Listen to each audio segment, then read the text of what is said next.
Okay, stop talking. The videos begin. Hi, people. I'm like, I asked you, were you going to be a part of it? And you let me know you were going to go piss and shit. I'm like, that's not what I asked you. I asked you, are you going to share thoughts along with what we're going to discuss? That's all I asked, bro. I didn't even know what you was going to do while you did it. Now the fans got to know that you got your dick out. All right. My thoughts on the black problem in America post BET Awards. And I feel like this topic's already been touched on a few hundred times by different people of a lot more importance than me. But I'm going to take time out of my life to put my little opinion out there as a black man in America. And one, I feel like I can speak on these topics. Fuck you. I feel like I can speak on these topics because I've been talking about the problem being a black man in America. If you watch my videos from a year ago or whatever the fuck I have from 2K19 and all these long ass streams, go to my Twitch.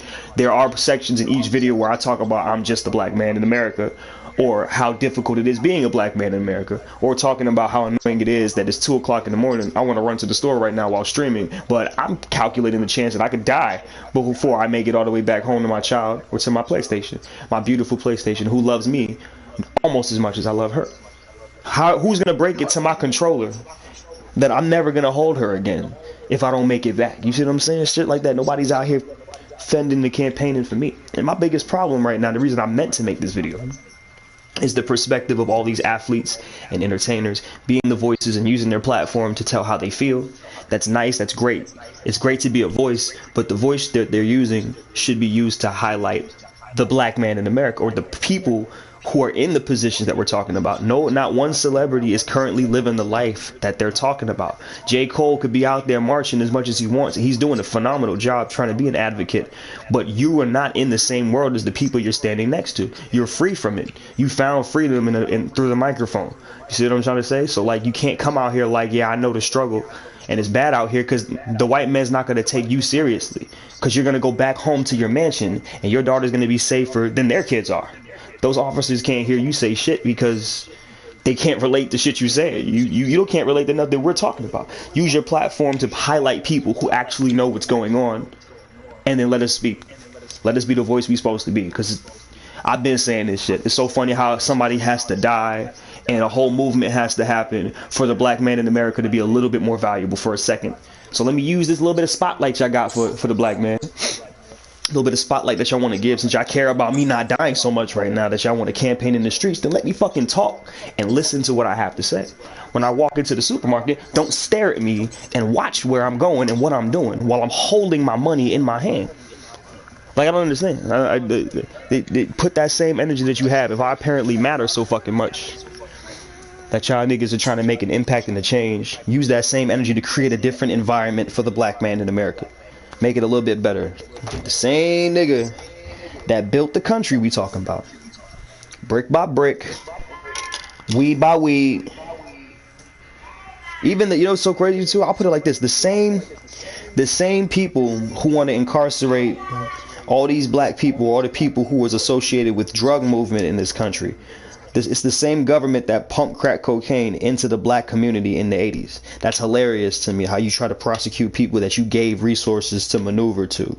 That's hilarious to me. Even more so, I'm assuming, and I could be wrong about this part, I'll admit that, but even with like factoring in how much money and revenue a country can make, I guarantee you the drug business makes our country more valuable. The fact that we have the ability to accrue that amount of finance through an illegal source and legal sources that we have money through. There's no way that the people making those drug movements that you're incarcerating and holding as criminals and terrorists, that treating them as terrible people, aren't increasing the overall wealth of your country, putting money in more American citizens' hands. But I'll be quiet and mind my business, because you guys, as soon as they legalize marijuana in any state, economically that state does better immediately.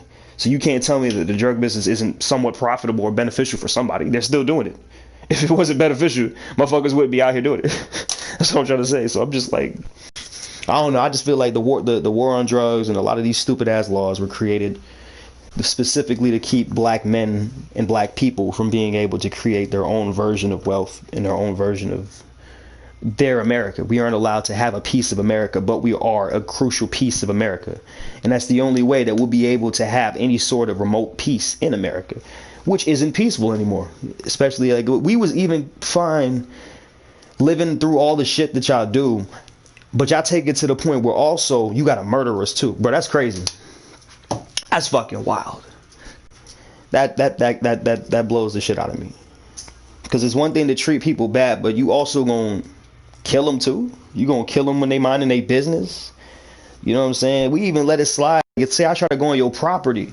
We was just like, yo, don't ever go on nobody's property, man. Like every parent, all I ever heard for like the last 2 generations is black parents telling their kid how it's their fault that they're in the bullshit situations that they're in. Well, don't be out there in the streets where you could get caught by the police. Don't be having nothing in your pockets that the police want to look for you. They always treat you as if it's your fault. What you out there at the mall and at the store for, worried about it's always your fault, not the system in the place that was created around you that you got thrown into. You know what I'm saying? Nobody blames the people who put the standards out there for you to fail for. They always blame you for failing. Or the school system, the way school is set up. Oh, everybody sit in one class and listen to one person talk. What if I don't learn that way? Oh, it's my fault because I don't want to succeed in your type of system. I learn differently. I actually learn from communicating. I like conversating with people. I want to say something and see how you respond to it. That's how I learn. But how is that going to happen if I'm sitting 10 rows back behind a fat kid who listening to music and bopping his head and his jellies is rolling around? Like, there's no way for me to possibly learn from behind a person the same way a different person. There's too many different people. I think classes should be no more than 8 kids. The same way like in Naruto, like you got your squad 7. Kakashi had 3 motherfuckers. You know what I'm saying? Like, it should be like that. You should have your team. I'm responsible for this year for these 8 students. These are my students. How are you going to touch on what somebody truly needs to learn and be educated on if they're one of 1,000 or one of 80, one of 50? How? You're never going to be like, if he has a problem, now he is distracting from everybody else's learning. That's terrible. Why would you put that much pressure on an individual not only to educate? He's pretty much self-educating. Every student who is in a public school or in a private school in America or any sort of education system right now might as well be self-educating. You're hoping that your kid can go find information there. You're self-educating. That's not how it's supposed to be, at least until you're a young adult. High school, college, you're supposed to be able to find education and through humans, through other people, through people who have mastered these different resources, and then reach a point where you can fend for yourself and educate yourself. It makes no sense to me that y'all create a system. And I'm not even talking about black people specifically. I'm talking about any student. You could be anybody walking into the school system and how it's currently set up and not knowingly try to do your absolute best and still somehow fail and still succumb to the booby traps put in front of you. Beautiful. You want to join me real quick? Come on. That shit baffles me, man. And yet I drive past protesters talking about how much we appreciate and love our American citizens. That shit is wild. The same citizens. Oh, all right, hold that thought.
All right.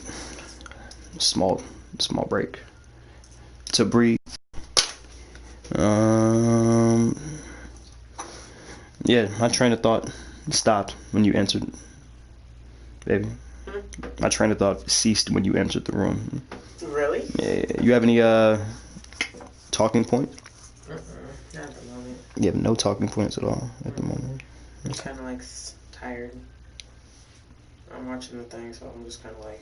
You're just absorbing black entertainment on television.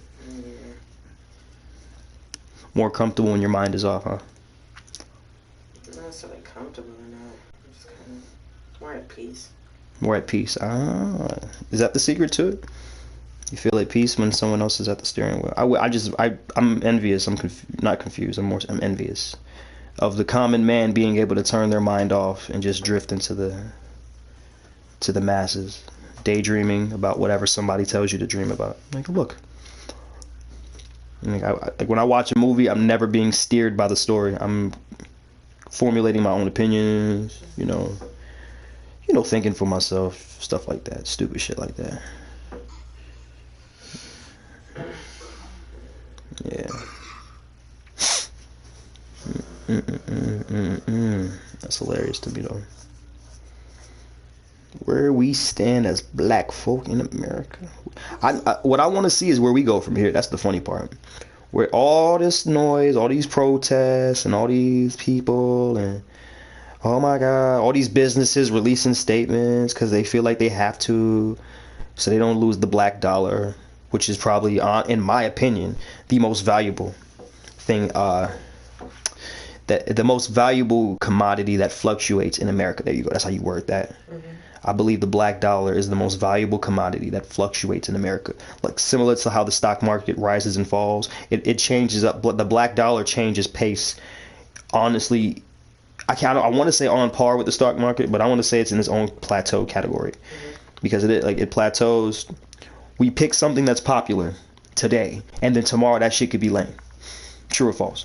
True. So that means overnight, your business could get the entire black population on its shit if done correctly. And also, you could also lose that shit just as fast. So once again, it's the how did I word it? Go back in the video if you want to hear how I worded it. I'm gonna try to say this. It's the commodity that's valuable, and whatever the fuck I said it was, is that. It's one of a kind. It's the black dollar is something that is needed. So you see these businesses making sure, like, hey, so we care about black people. Mm-hmm. See the statement we put out? Please keep buying our shit. Black Twitter, don't ruin us. Good looking out. No, I'm not saying that's bad. We love all our people. Because fear is a form of power. I will give you that. And we had no power.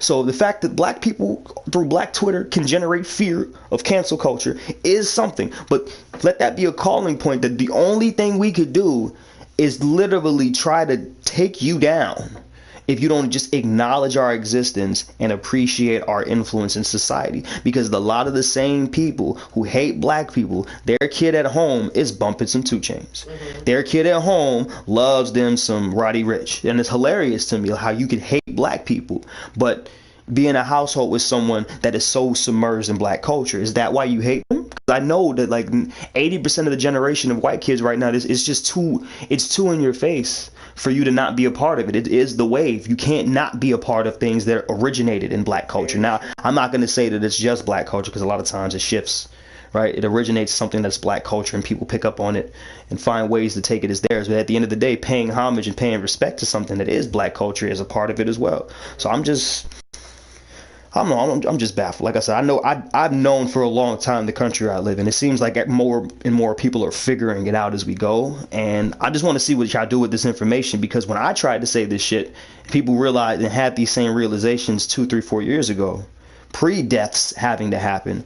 It didn't do shit. Everyone would just acknowledge that, oh yeah, we are in a bad situation. Oh, it is tough out there being a black man in America. All right, back to life, because it doesn't affect me immediately. You know what I mean? It's popular in the wave right now to care about this topic, and let's see where we go from here. But no one's talking about Rona. No one's talking about this. I'm surprised. If this happened next year, I'd be less frustrated, right? Because earlier this year, you just saw how a black man can influence not just America, the world. Everyone was weeping. The world stopped the moment Kobe Bryant departed from the world. The world stopped. Everyone. No one could believe it. No one wanted to believe it. Everyone wanted to know what happened.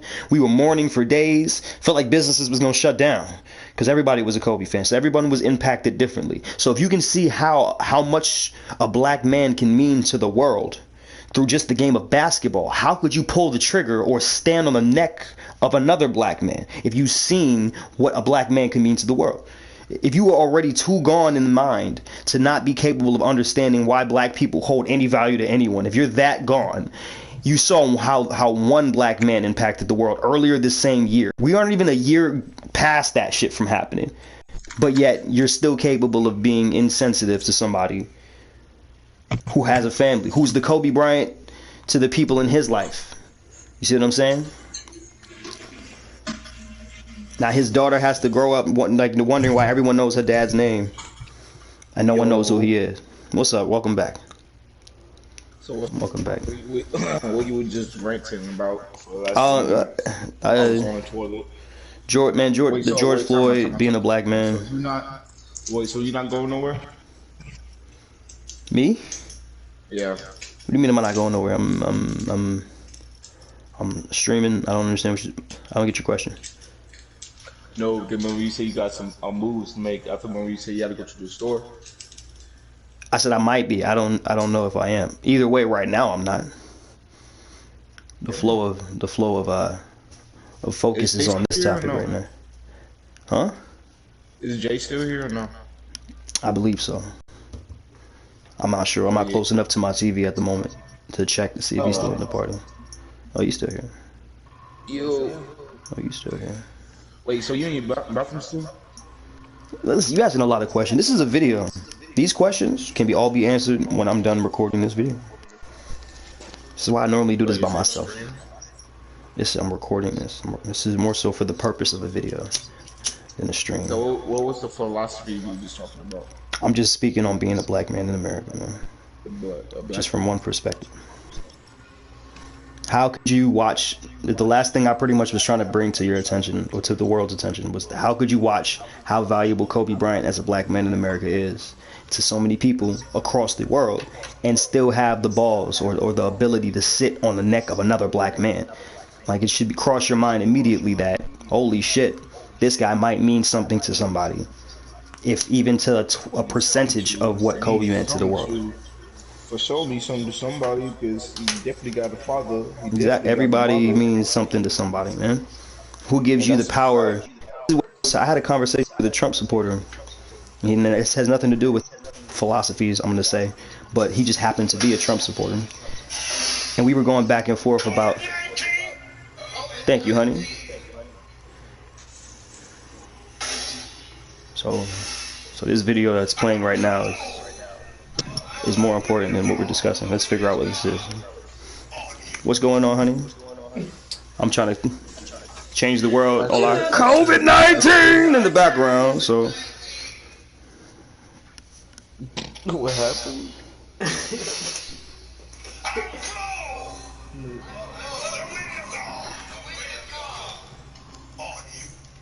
It's like, I don't know if I like that.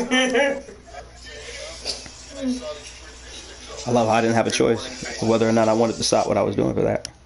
These may look like sticks. I appreciate you for bringing that into my world, honey. That was almost entertaining. It almost made me laugh. There are many. You did not hear my statement. Some sort of bug form. Hi. Yeah, I was saying to you, thank you for bringing that random video into my world. I appreciate that. The homeowner here in Sylvania says he came out and thought these. And now I'm interrupting her. The irony behind being interrupted. Trying to make a statement on the interruption. And now I'm interrupting. I apologize for interrupting you. What was I saying, humans?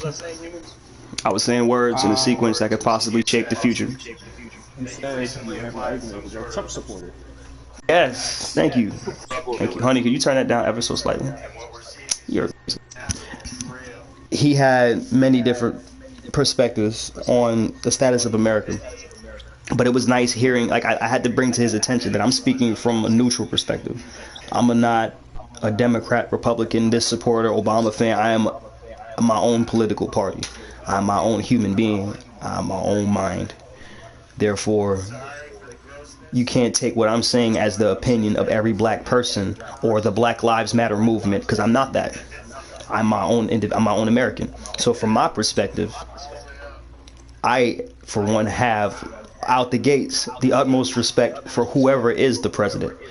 Regardless of how you feel about him, you as an American citizen have to appreciate and respect the person who is in that position, in that job. And that's what 80% of the people who are these Trump supporters have on a lot of black people who refuse to show respect to the person in the position because of how you feel about him. You're always going to lose if you don't do the right thing in every situation. So I'm gonna cover my ass and always make sure I explain to you, I don't care who's in office, I respect that person, because that's the position I want. I wanted that job when I was 5, 6, 7, 8, 9, 10, 11 years old. I wanted to be the first black president, and that job was stolen from me. And my own personal aspirations didn't stand in the way of how I felt about that man as the president. I felt like he did a great job. So my own personal opinions are not going to stand in the way of how I feel about this president. And he is the president. He is the commander-in-chief. He is the leader. We respect what you are as a person. Aside from that, you as a human being and how you handle that position, I have. Enforce martial law, bro. Like, we don't know anything that is a finalized fact that he's trying to do. I know that because you don't get to know what the president does till after he does it. You say New York cops should be soft, but is it New York cops killing people? I'm black. They're frisking and grabbing up people. I'm gonna answer your question shortly. I'm just continuing to make my perspective on all the topics known before I speak on specific things, because like that's how people use your shit against you. Somebody will clip 30 seconds of this video. Cops are here killing black people for, and I'm not just saying that to say that. I'm saying that keep in mind, this is the same man. The same man that when there were people who were new Nazis, like the new version of the Nazis in the streets with tiki torches, marching, spewing hatred, said there are good points and good people on both sides. That's what he said, both sides of the situation. That's what he said. And I want to bring to your attention, he has yet to say that about the current situation with police officers and black people having a few disagreements. He did not make the statement that there are good people on both sides. So once again, when I can show my respect and appreciation to a person, you should be as very easily accepting that. I'm not coming from a place of hatred when I judge this person and say, keep that same energy. If you're going to say there's good people on both sides with racist people who are obviously racist, we're in a possibly racist situation with police. At least say the same shit you said about them. There are good people on both sides. There's a lot of different things going on here that need to be understood and respected. That's a presidential answer, but that's not the statements that we got about the situation we're dealing with right now. We got complete backing to one side. The police are the police. They do what they do. If they start looting, start shooting. Like, that's not the energy, in my opinion, that a leader should have in a troubled time. We're not rioting to create fear. People are rioting to bring attention. Now that I have your attention, I'm gonna smack you to get your attention. Now that I have your attention, I'm gonna say something to you. I'm gonna bring something to your attention that you didn't have before. That's how it works. We're not just gonna keep burning shit. Burn it all down. No, that's stupid.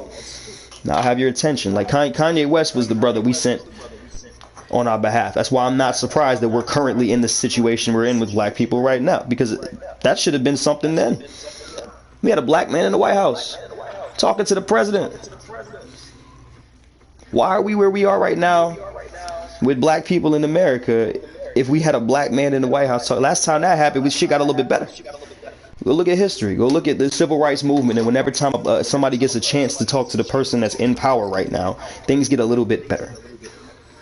The fact that did not happen this time around should tell you a lot. The fact that a lot of these situations that happen that aren't police related, because I was on this wave when I don't want to get the name wrong and I don't want to misassociate the gentleman who was killed in Georgia by the father-son duo who finally are facing prosecution right now, proving to me, and what I've been trying to talk to younger white people who I've gone toe-to-toe about these topics with, that racism is generational. He was there, and the older white man was there with his son who was of age. So he's teaching his son how to shoot a nigger. Let me show you how you catch one of these. It's generational. They kind of force it upon their children to keep the same values that their parents and parents' had. Your great-granddaddy was a slave owner.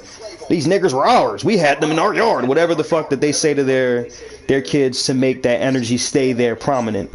And their first inconvenience with the black person, the first chick in Walmart smacking her hair who had a bad day, who cusses this guy out, is going to reassure every negative stereotype and every negative thing that they've ever heard about black people. And that's no one's fault. But it is up to us as black people being ambassadors for black culture every day. People are generating, like, I'll give you the a PG version of one of my favorite jokes from Donald Glover. Pre-Beano days. He made a reference toward if a white man did something crazy, they're going to be like, wow, Kevin's crazy. But if a black dude is seen doing something crazy, they're going to go, wow, did you know black people do that?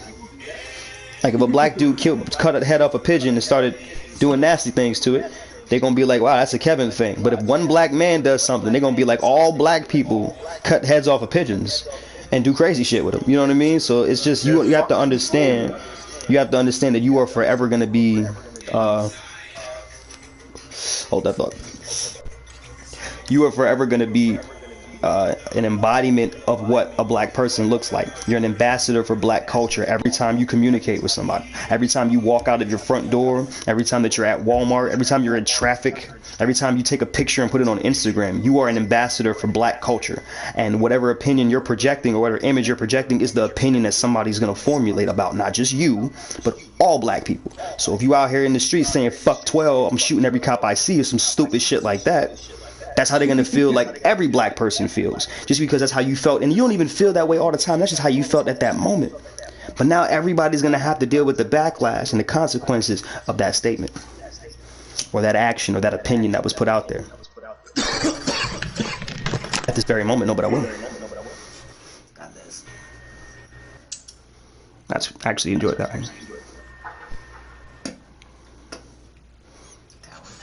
What's that? Oh, and the fishing net ones, okay.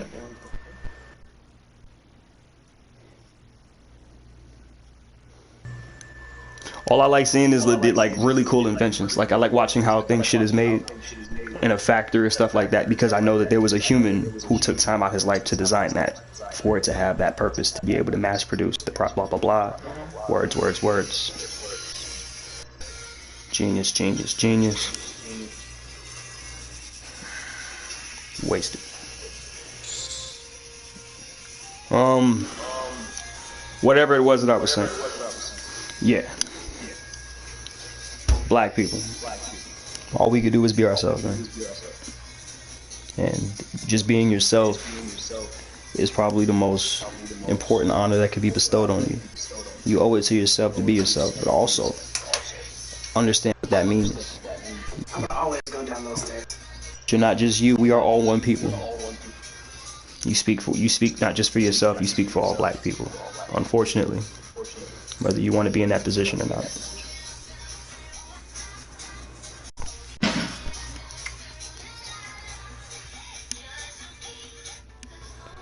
I know. Also, I want to touch another talking point. I want to touch on is white privilege. White privilege in America. I feel like the biggest problem that black people have is trying to force white people to admit that they have a privilege. And I don't feel like them not feeling like they have a privilege is wrong, because if you've been blessed with something your whole life, it doesn't feel like you're being treated any better. You just notice when you're not getting it. So it's not their fault, in my opinion. But if we look at it from the perspective of it not being a privilege, I think the way that a lot of white people get treated in America is the way you're supposed to be treated. They're not getting anything special. We're just not getting our necessities. You got to flip the perspective. It's a simple paradigm that they're saying we're not getting special treatment. You're right. You're getting treated normally, and we're getting treated like shit.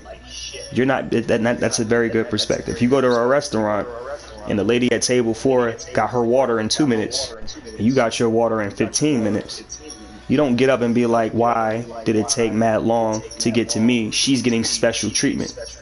That's easier to fight against than pointing out, excuse me, sir, I felt like at this establishment, water gets here in 5 minutes at the longest, and I've been waiting 15. Like, oh my goodness, I wouldn't want you to feel like you're being treated worse. And then thinking that situation is easier. It would be easier to fight for the cause we're trying to fight for. Trying to convince white people that they don't have a special privilege. We're just not getting our due. We're not getting what we're promised. Like, even slaves, when they were free, were promised 40 acres and a mule. We never got that. So I think if they passed the 40 acres and a mule act, where black people don't have to pay taxes or pay as much taxes out of their check every week, or black people specifically because they're black and descendants of slaves, don't have much on their mortgage, or just something. We're African American people, and if you want to say, and this is from research, I'm quoting other incredible sources, but if you want to say that that's too much reparations, single other nationality that was mistreated in this country has gotten reparations. The Italian people, Asian people in America, when what they've gone through, they've gotten business grants to start small businesses in America. Polish people. I'm forgetting about a very large group who would receive. Oh, sorry, excuse me. The Native Americans, the very first people who were disrespected when they came. They didn't get They didn't get good reparations. They got shit reparations, but at least they got something. They got casinos and reservation areas that we're not going to take all your land. We're going to take the majority. You know what I'm saying? At least they got something. But black people, for being brought here, stripped of their names, stripped of their rights, stripped of everything that they've ever had, forced into a new culture and a new land they're not familiar with, that's different from where we're from, don't get shit. We're promised these things upon being freed, and now here we are, descendants of those people, still struggling.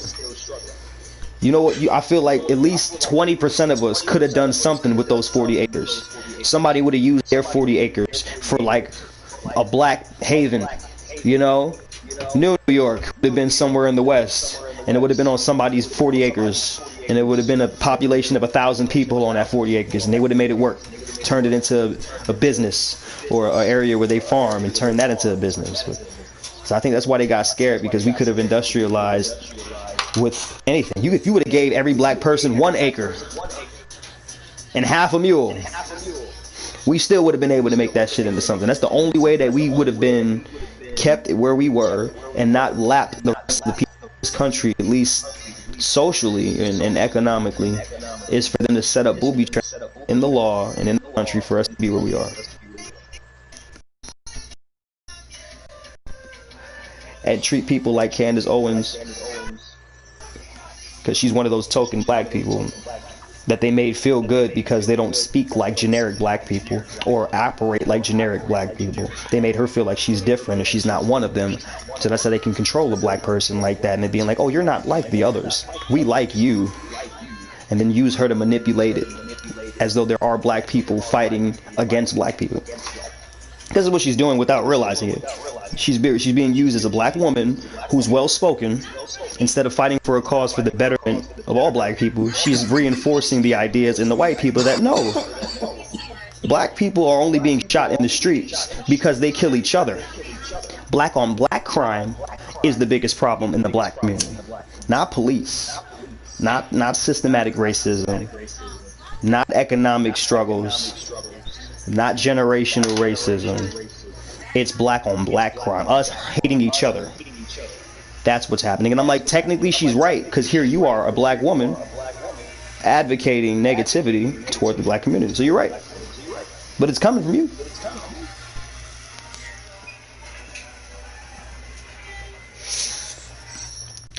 Then again, I'm just a black man in America.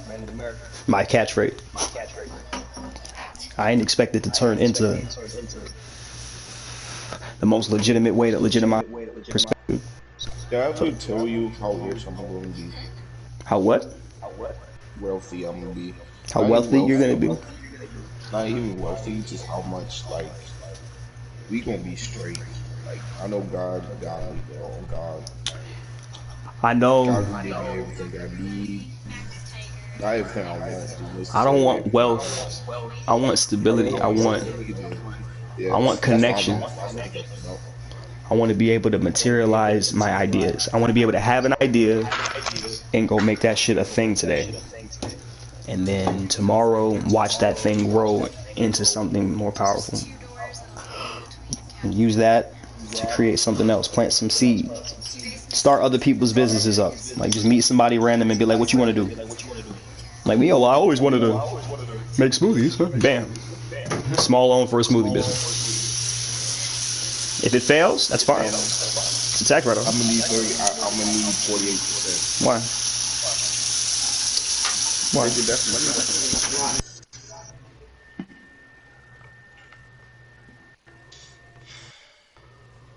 Not 48. I take 15. Give them two businesses. First business, I see how popping in the first year. Because on GTA, make them do have an investment.